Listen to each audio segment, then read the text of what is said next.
Gov. Andrew Cuomo on Saturday, December 2, 2017, spoke before a trip to Puerto Rico about the impact of the federal tax reform plan in Washington. Joseph Spector, Albany Bureau, Albany, NY. Gov. Andrew Cuomo and Democratic leaders in New York ripped the Senate's version of the tax reform bill that passed in Congress early Saturday. Cuomo said the Senate version is no better than the House bill passed earlier this month that would end state and local tax deductions, which would particularly hit high-tax states like New York. The Senate bill was initially worse for New York than the one that ultimately passed overnight. It retains property tax deductions up to $10,000 a year. But Cuomo and other Democratic officials said the change is little solace for a state that gives $40 billion more in tax revenue to Washington than it receives in return. New York, they're using as a piggy bank to finance the tax cuts in other states in the Midwest and in the South. That's exactly what they're doing, Cuomo said. More Senate passes tax bill with handwritten provisions in rush to finish. More Senate passes huge tax cuts after last-minute changes. Conference with House next. Like the House bill, the Senate plan would nearly double the standard deduction and expand the child tax credit.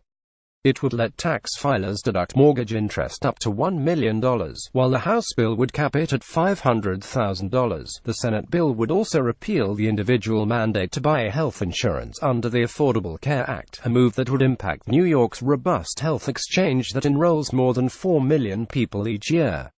Now the Senate and House will look to reconcile the plans in hopes of striking a deal before year's end. Republicans in the White House praised the Senate bill's passage. The policies in this bill will cut taxes for hard-working families and put our economy on a path of sustainable economic prosperity and job creation, the White House said in a statement.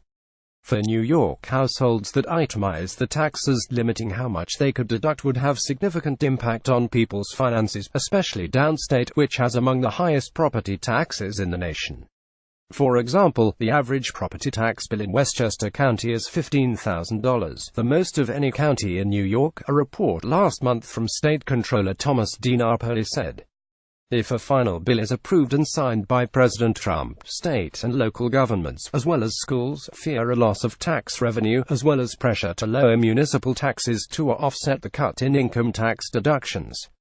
New Yorkers will be especially hard hit, the New York State United Teachers Union said in a statement. The elimination of the state and local tax deduction will undoubtedly lead to massive tax increases for many middle-class families, taking money out of their household budgets so the rich can get richer.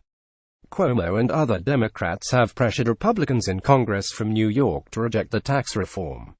While Democratic Sen. Kirsten Gillibrand and Minority Leader Chuck Schumer railed against the measure, the GOP House members have been split.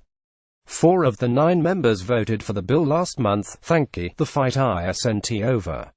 We can win this, but only if we all get involved, New York City Mayor Bill de Blasio, a Democrat, said. Joseph Spector is chief of the USA Today Network's Albany, New York bureau. Reader share this story https://usat.ly2us9sj